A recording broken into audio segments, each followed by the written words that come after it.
الحمد لله نحمده ونستعينه ونستغفره ونؤمن به ونتوكل عليه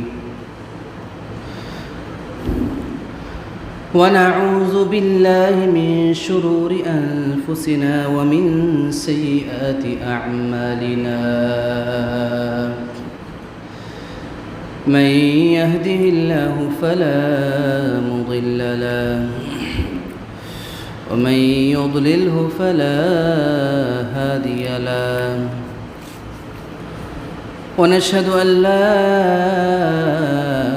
إله إلا الله وحده لا شريك له ونشهد أن سيدنا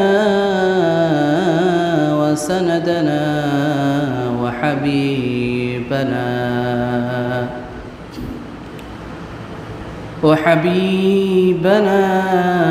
وطبيبنا وطبيب قلوبنا ومولانا وأولانا محمدا عبده ورسوله أرسله الله تعالى بالحق بشيرا ونذيرا وداعيا إلى الله بإذنه وسراجا منيرا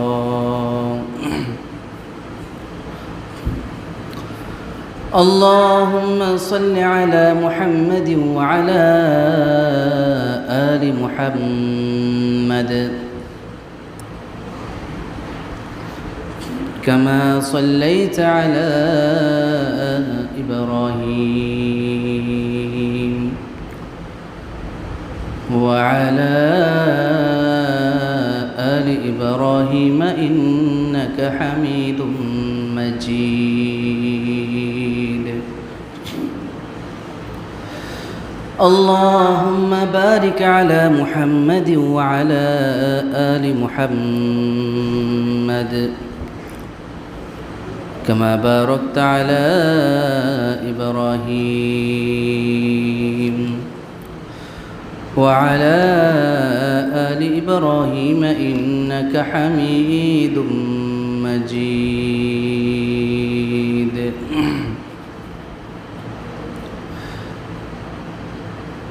أما بعد فقد قال الله تعالى في كلامه المجيد وفرقانه الحميد أعوذ بالله من الشيطان الرجيم بسم الله الرحمن الرحيم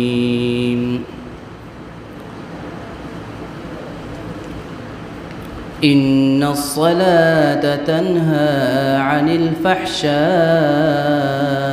والمنكر وقال رسول الله صلى الله عليه وسلم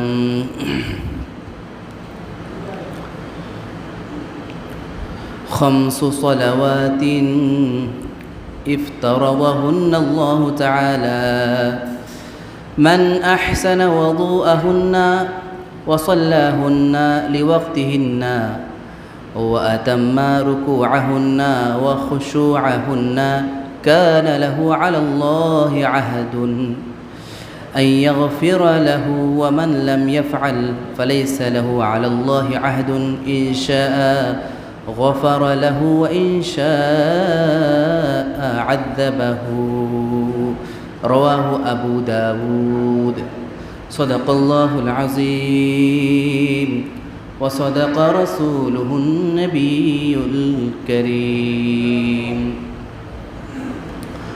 الحمد لله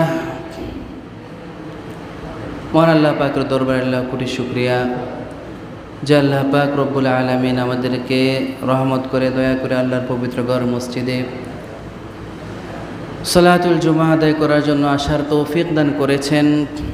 এই জন্য আল্লাহ পাকের দরবারে দিল থেকে শুকরিয়া আদায় করে বলি আলহামদুলিল্লাহ।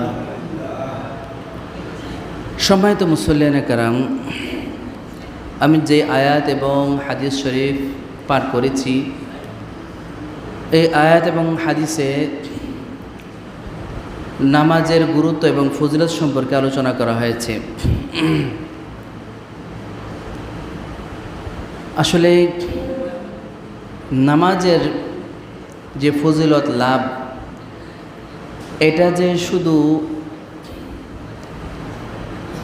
আখিরাতে হবে বিষয়টা এরকম না। আমরা তো শুধু জানি যে নামাজ পড়লে জান্নাতে যাওয়া যাবে, কবর আযাব থেকে মুক্তি পাওয়া যাবে, জাহান্নাম থেকে বাঁচা যাবে, আল্লাহ রাজি খুশি হবে, জান্নাতে যাওয়া যাবে, সবগুলো আখিরাতি বিষয়।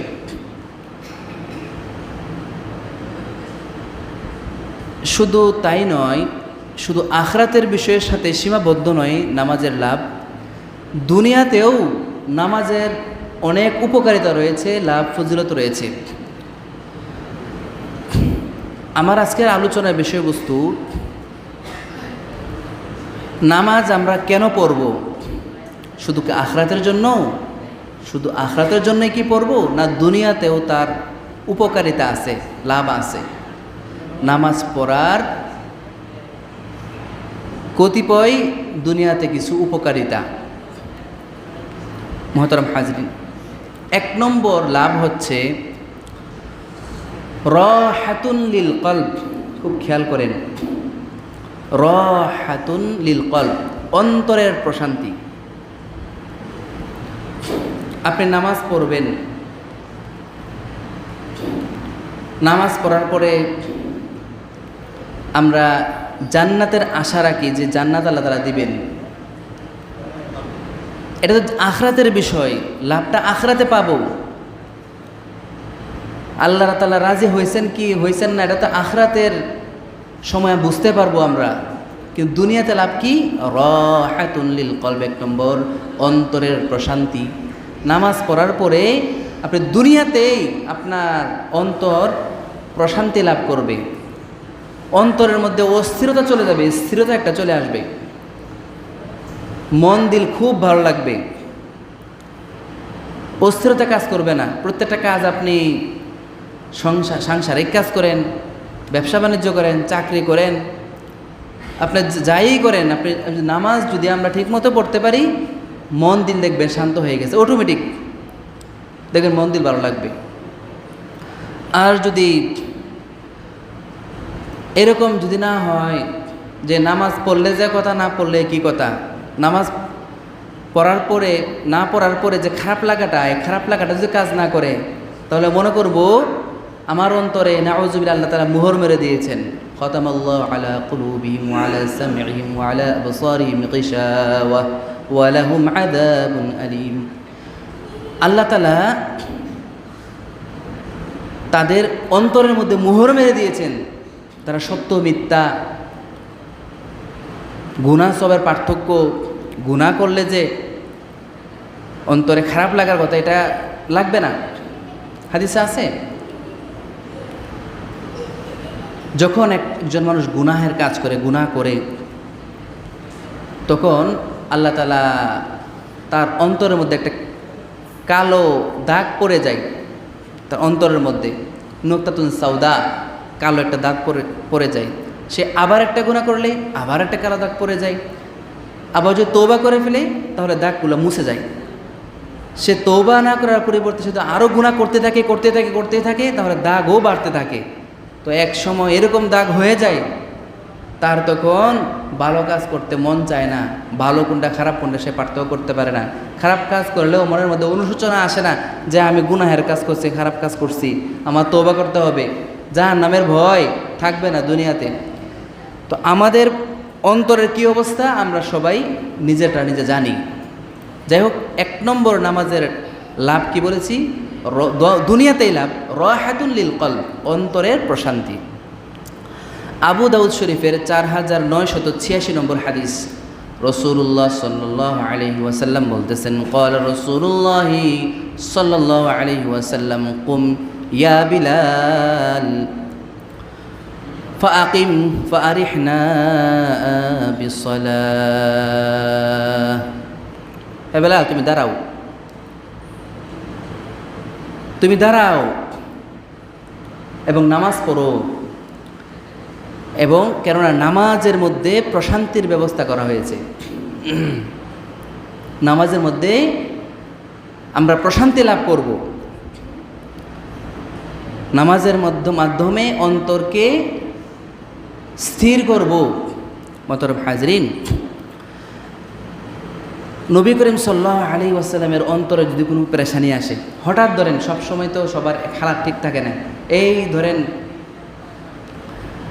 খুব সুন্দরভাবে দিন কাটায়, হঠাৎ করে একটা কারো দুঃসংবাদ আপনি শুনলেন, কেউ মারা গেছে বা কোনো বিপদে পড়ে গেছেন, কারো কোনো ক্ষতি হয়ে গেছে, তো আমরা পেরেশানিতে লিপ্ত হয়ে যাই। পেরেশানিতে কী করব না কী করব আমরা খুঁজে পাই না।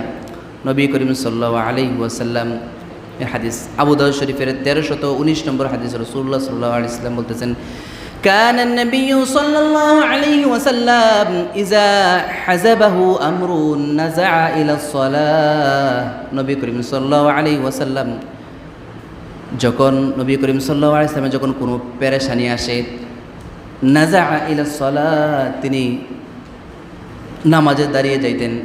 কোনো পেরেশানি আসলেই তিনি আগে নামাজ দাঁড়িয়ে দিতেন, কেউ কিছু বলতেন না। তো বর্তমানে আমাদের অবস্থা কি, কোনো একটা সমস্যা হইলেই আমরা কি করি, হায় হতাশ করতে থাকি, কি করব না কি করব, এরকম একটা পেরেশানি আমাদের কাজ করে।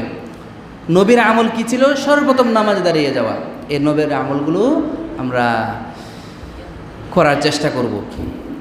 তো 1 নম্বর কি বললাম, লাভ রাহাতুল লিল কলব, অন্তরের প্রশান্তি। 2 নম্বর, নামাজি মানুষের চেহারার মধ্যে নূর থাকবে, নূর, আলু।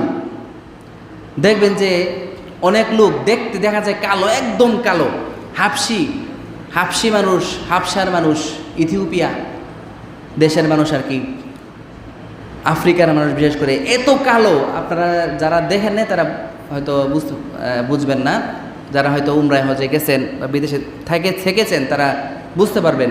আমাদের দেশে সাধারণ কালো মানুষ এরকম না, একদম কুচকুচে কালো। দেখা যায় যে তাদের চেহারা থেকে মনে নূর আসতেছে। মানুষটা কালো কিন্তু চেহারা থেকে নূর বেরোতেছে। হাদিসে রাসূলুল্লাহ সাল্লাল্লাহু আলাইহি ওয়াসাল্লাম বলতেছেন, নামাজি ব্যক্তির চেহারার মধ্যে নূর চমকাতে থাকবে। মুসলিম শরীফের 422 নম্বর হাদিসে রাসূলুল্লাহ সাল্লাল্লাহু আলাইহি ওয়াসাল্লাম বলতেছেন, ক্বালা রাসূলুল্লাহ সাল্লাল্লাহু আলাইহি ওয়াসাল্লাম, আত-তুহুরু শাতরুল ঈমান ওয়ালহামদুলিল্লাহি তামলাউল মিজান ওয়া সুবহানাল্লাহি ওয়ালহামদুলিল্লাহি তামলাআনি মা বাইনাস সামাই ওয়াল আরদ ওয়াস সালাতু নূরুন। নবী আলাইহিস সালাম বলতেছেন, আত-তুহুর শাতরুল ঈমান, পবিত্রতা হচ্ছে ঈমানের অর্ধেক। ওয়ালহামদুলিল্লাহ তামলাউল মিজান, আলহামদুলিল্লাহ কেউ যদি পড়ে তাহলে মিজানের পাল্লাকে সে পরিপূর্ণ করে দেয়। আলহামদুলিল্লাহ বলার সওয়াব এত বেশি যে মিজানের পাল্লা পরিপূর্ণ হয়ে যায়। ও সুবহানাল্লাহি ওয়ালহামদুলিল্লাহি তামলাআনি মা বাইনাস সামাই ওয়াল আরদ, সুবহানাল্লাহ এবং আলহামদুলিল্লাহ পড়ার এত সওয়াব যে আসমান এবং জমিনের ফাঁকা জায়গা পূর্ণ করে দেয় সওয়াব দ্বারা আল্লাহ পাক। সুবহানাল্লাহ। ওয়াস সালাতু নূরুন, যারা বলার উদ্দেশ্য, এবং নামাজ হচ্ছে নূর, আলো। কোরআন শরীফে আল্লাহ পাক রব্বুল আলামিন বলতেছেন, ইয়াউমা তারাল মুমিনিনা ওয়াল মুমিনাত, হে নবী আপনি দেখতে পাবেন সেই কিয়ামতের দিন, তারাল মুমিনিনা ওয়াল মুমিনাত, মুমিন এবং মুমিনা বান্দাবান্দীদেরকে দেখতে পাবেন। ইয়াসআ নূরুহুম বাইনা আইদিহিম ওয়া বিআইমানিহিম, তাদের সামনে, তাদের ডানে বামে তাদের এই নামাজের নূরগুলো দৌড়াইতেছে, নূরগুলো দৌড়তে থাকবে তাদের আশপাশে। মুসনাদ আহমদের 10 নম্বর খণ্ডের 83 নম্বর পৃষ্ঠায় আছে নবী করিম সাল্লাল্লাহু আলাইহি ওয়াসাল্লাম একটা হাদিস বলতেছেন, ক্বালা রাসূলুল্লাহ সাল্লাল্লাহু আলাইহি ওয়াসাল্লাম মান হাফাযা আলাইহা কানাত লাহু নূরান ওয়া বুরহানান ওয়া নাজাতান ইয়াউমাল কিয়ামাহ। নবী আলাইহিস সালাম বলতেছেন, যে ব্যক্তি এই 5 ওয়াক্ত নামাজ ভালোভাবে হেফাজত করবে, মানে আদায় করবে, পড়বে, কানাত লাহু নূরান, এটা হবে নূর তার জন্য, বা বুরহানান, দলিল হবে কিয়ামতের দিন তার জন্য, দলিল হবে, ওয়া নাজাতান ইয়াউমাল কিয়ামাহ, এবং কিয়ামতের দিন এই নামাজের মাধ্যমে তার নাজাতের ব্যবস্থা হয়ে যাবে।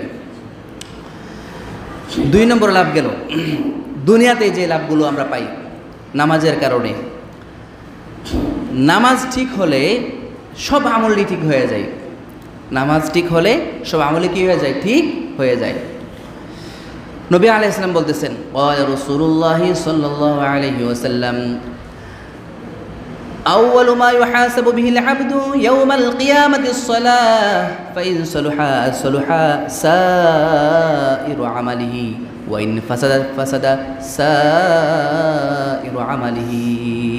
নবী আলাইহিস সালাম বলতেছেন, আউয়ালু মা ইউহাসাবু বিহিল আবদু ইয়াউমাল কিয়ামাতিস সালাহ, কিয়ামতের দিন বান্দার সর্বপ্রথম নামাজের হিসাব হইবে। সর্বপ্রথম হবে নামাজের হিসাব। আমরা যা আমল করি, ভালো করলে ভালো, খারাপ করলে খারাপ, সবগুলোর হিসাব হবে না বলেন? সবগুলো কিন্তু হিসাব হবে। আমরা কি কামাই রোজগার করতেছি, কেমনে কামাইতেছি, সুদি বা কামাইতেছি না হালালভাবে কামাইতেছি, সুদে মানুষের টাকা দিয়া সুদ খাইতেছি না ঘুষ খাইতেছি, না ফাঁকিবাজি করে ব্যবসা করতেছি,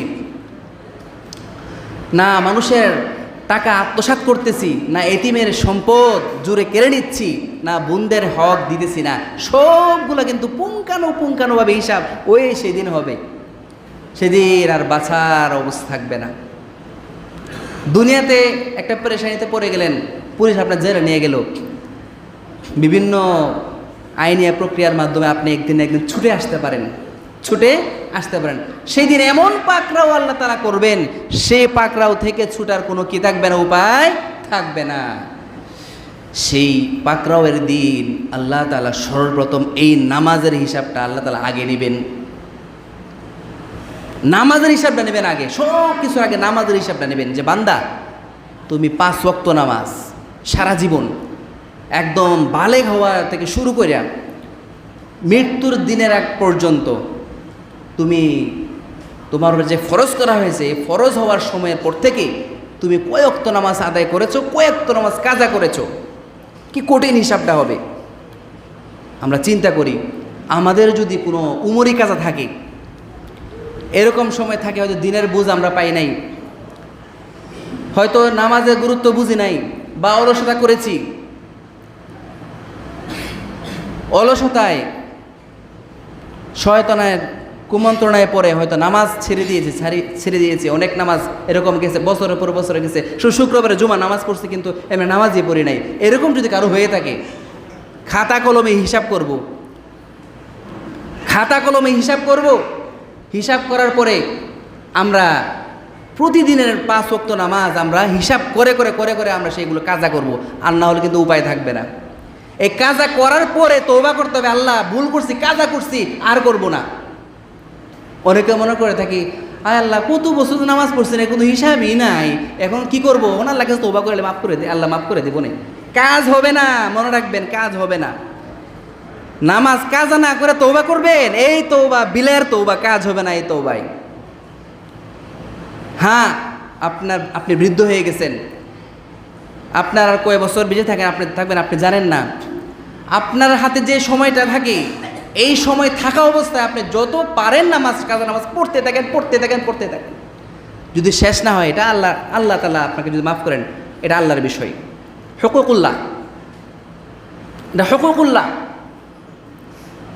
তো যারা বলতেছিলাম নামাজ কাজা করা যাবে না, সর্বপ্রথম নামাজের হিসাব আল্লাহ তাআলা নেবেন সর্বপ্রথম। নবী বলতেছেন, ফাইন সালুহাত সালুহাস সাইরু আমালিহি, যদি এই নামাজ ঠিক হয়ে যায়, সালুহাস সাইরু আমালি, সব আমল ঠিক হয়ে যাবে, আমাদের সব কার্যক্রম কি হয়ে যাবে, কাজ ঠিক হয়ে যাবে। ওয়া ইন ফাসাদাত ফাসাদা সাইরু আমালিহি, যদি এই নামাজ যদি নষ্ট হয়ে যায় আমাদের সব কাজই নষ্ট হয়ে যাবে। আপনি দেখবেন যে কোনো কাজ করে আপনি বরকত পাবেন না, ব্যবসা বাণিজ্য করতেছেন দেখবেন যে লোকসান চলে আসতেছে, আপনি মজা পাবেন না, আয় উন্নতি পাবেন না। চাকরিতে বলেন, ব্যবসায় বলেন, যেখানে আপনি যান দেখবেন যে শুধু আপনি শুধু হুচট খাইতেছেন, হুচট খাচ্ছি, প্রত্যেকটা যাবেন এই জায়গার মধ্যে হুচট খাইতেছি, এই জায়গায় দরা খাইতেছি, এই জায়গায় বিপদে পড়তেছি। সমস্যা কি? ওই যে নামাজ নষ্ট করছি, পড়লেও ঠিক মতো আদায় করছি না, 2-4 ওয়াক্ত পড়লে 2-4 ওয়াক্ত পড়ছি না, বা ফজর নামাজ লাগাতার কাজা করছি, অলসতায় ঘুমের মধ্যে কাটাই দিছি, শুধু জুমার নামাজগুলো পড়ছি। মোহতারাম হাজরিন, এগুলো করা যাবে না। দেখা যায় যে অনেক মানুষ আপনি জুমার টাইমের মধ্যে দেখবেন যে রাস্তাঘাটে গাড়ি যানবাহনে আছে, বা দেখবেন যে রাস্তার মধ্যে দোকানপাট খুলে বসে আছে বা ঘোরাঘুরি করতেছে। দেখবেন অনেক মানুষ মুসলমান শুক্রবারের দিনও জুমার মধ্যে হাজির হয় না। কি হবে চিন্তা করেন। যাই হোক, যারা বলতেছিলাম, এই নামাজের 3 নম্বর লাভ কি? নামাজ ঠিক হইলে সব আমল ঠিক হয়ে যায়। মোহতারাম হাজরিন, 4 নম্বর যে নামাজ পড়বে 5 ওয়াক্ত নামাজ সুন্দর ওযু করে, রুকু সাজদা সুন্দর হবে, হ্যাঁ, খুশুয়ের সাথে কেউ যদি পড়ে, আল্লাহ তাআলা নিজ জিম্মায় তাকে মাফ করে দেন। সুবহানাল্লাহ, তো একটু আস্তে হয়ে গেল। সুবহানাল্লাহ, নিজ জিম্মায় মাফ পাওয়া, এটা কি মনে করছেন? না, আল্লাহ তাআলা দায়িত্ব নিয়ে নেন। 5 ওয়াক্ত নামাজ কেউ যদি সুন্দরভাবে ওযু করে, সুন্দরভাবে আদায় করে, রুকু সাজদা খুশু আদায় করে, আল্লাহ তাআলা দায়িত্ব নিয়ে নেন যে আল্লাহ ওই বান্দাকে আমি নিজে কি করব? নিজ জিম্মায় তাকে জান্নাতে নিয়ে যাব। সুবহানাল্লাহ, এর চেয়ে বড় সুসংবাদ আর কি আছে? এটা আমার কথা না, নবী করিম সাল্লাল্লাহু আলাইহি ওয়াসাল্লাম বলতেছেন, আবু দাউদ শরীফের হাদিস, ক্বালা রাসূলুল্লাহ সাল্লাল্লাহু আলাইহি ওয়াসাল্লাম, খামসু সালাওয়াতিন ইফতারাদাহুন্নাল্লাহু তাআলা মান আহসানা ওযুআহুন্না ওয়া সাল্লাহুন্না লিওয়াক্তিহিন্না ওয়া আতাম্মা রুকুআহুন্না ওয়া খুশুআহুন্না। নবী আলাইহিস সালাম বলতেছেন, খামসু সালাওয়াতিন, 5 ওয়াক্ত নামাজ, ইফতারাদাহুন্নাল্লাহু তাআলা, যেই 5 ওয়াক্ত নামাজ আল্লাহ পাক রব্বুল আলামিন ফরজ করেছেন, বান্দাদের উপর ফরজ করেছেন। মান আহসানা ওযুআহুন্না, যে ব্যক্তি ভালোভাবে সুন্দর করে ওযু করবে, ওয়াসাল্লাহুন্না লিওয়াক্তিহিন্না, এবং ওই 5 ওয়াক্ত নামাজ সময় মতো আদায় করবে। এরকম না জোহরের নামাজ আসর ওয়াক্ত আদায় করলেন, ফজরের নামাজ ঘুম থেকে উঠতে তাড়াহুড়া করে সূর্য ওঠার পরে কাজা করে নিলেন, এরকম না। হ্যাঁ, মাগরিবের নামাজ চলে গেল আপনার কাজ করবে, এরকম না। টাইম মতো কে যদি 5 ওয়াক্ত নামাজ ঠিকমতো আদায় করে, ও আতাম্মা রুকুআহুন্না, রুকু সুন্দরভাবে করে, ও খুশুআহুন্না, এবং নামাজের মধ্যে মন হাজির রাখে, খুশুর সাথে নামাজ আদায় করে। এরকম না নামাজ পড়তেছি 4 রাকাতে 4 দোকানের হিসাব করে ফেলবো, এরকম যেন নামাজ না হয়। যে 4 রাকাতে একজন নামাজ পড়তেছে, বলতেছে নামাজ 4 রাকাত হয় নাই, কয় রাকাত হয়েছে? 3 রাকাত হয়েছে। হ্যাঁ, ও কেমনে হয়েছে? ও বলতেছে আমার তো দোকান তো 4টা, 3 দোকানের হিসাব হয়েছে, আর 1 দোকানের হিসাব বাকি আছে। কথা বুঝতেছেন নি? তো মন কই গেছে গা? ওই দোকানের দিকে গেছে গা। 3 দোকানের হিসাব হয়েছে, 1 দোকানের হিসাব বাকি আছে। এই নামাজ কিন্তু আল্লাহ তাআলা কবুল করবেন না। ফেরেশতারা কি করে? হাদিসে আছে যে পচা টেনা দেয়া পেছায়া নামাজের মুখের মধ্যে নিক্ষেপ করে বলে, তোর মতো এইরকম নামাজ, হ্যাঁ, এরকম নষ্ট নামাজ আল্লাহর কোনো প্রয়োজন নাই, এই বলে তার নামাজ তার মুখের মধ্যে নিক্ষেপ করে। নাউজুবিল্লাহ। তো সে যদি সুন্দরভাবে রুকু সাজদা খুশু আদায় করে, আল্লাহ তাআলা বলতেছেন, কানা লাহু আলাল্লাহ আহদুন, আল্লাহর উপরে একটা জিম্মা চলে আসে, জিম্মাদার হয়ে যান আল্লাহ তাআলা, আইয়াগফির লাহু, তাকে মাফ করে দেওয়ার বিষয়, মাফ করে দেওয়ার বিষয় আল্লাহ জিম্মা নিয়ে নেন। ওমান লাম ইয়াফআল ফালাইসা লাহু আলাল্লাহি আহদুন, যে ব্যক্তি এমনভাবে করবে না, এমন কাজ করবে না, অর্থাৎ 5 ওয়াক্ত নামাজ সে সুন্দরভাবে আদায় করে নেয়, ফালাইসা লাহু আলাল্লাহি আহদুন, আল্লাহর উপর কোনো দায়িত্ব থাকে না, জিম্মাদারি থাকে না, কোনো দায়িত্ব জিম্মাদারি থাকে না। ইনশা গফার লাহু ওয়া ইনশা আযাবাহু, আল্লাহ যদি চান তারে মাফ করে দেন, যদি চান তারে কি শাস্তি দেন, এটা আল্লাহর ইচ্ছা। যাই হোক, 4 নম্বর লাভ আমরা পাইলাম। 5 নম্বর শেষ করে দিচ্ছি, সময় শেষের দিকে। আল্লাহ তাআলা নিজ জিম্মায় জান্নাতের মেহমান বানিয়ে নেবেন। আল্লাহ তাআলা ওই বান্দাকে নিজ জিম্মায় জান্নাতের মেহমান বানিয়ে নেবেন। আবু দাউদ শরীফের 1420 নম্বর হাদিস, নবী করিম সাল্লাল্লাহু আলাইহি ওয়াসাল্লাম বলতেছেন, মান জাআ বিহিন্না লাম ইউদায়্যি' মিনহুন্না শাইআ ইস্তিখফাফান বিহাক্কিন্না কানা লাহু আলাল্লাহি আহদুন আন ইউদখিলাহুল জান্নাহ। যে ব্যক্তি এই 5 ওয়াক্ত নামাজ সুন্দরভাবে আদায় করছে এবং অবজ্ঞা করে কোনো নামাজ সে ছাড়ে নাই, আল্লাহ তাআলার উপর একটা জিম্মাদারি চলে আসে, আই ইউদখিলাহুল জান্নাহ, আল্লাহ তাআলা তাকে জান্নাত দিয়ে দেওয়ার, নিজ জিম্মায় জান্নাতের মেহমান আল্লাহ তাআলা তাকে বানিয়ে দেন।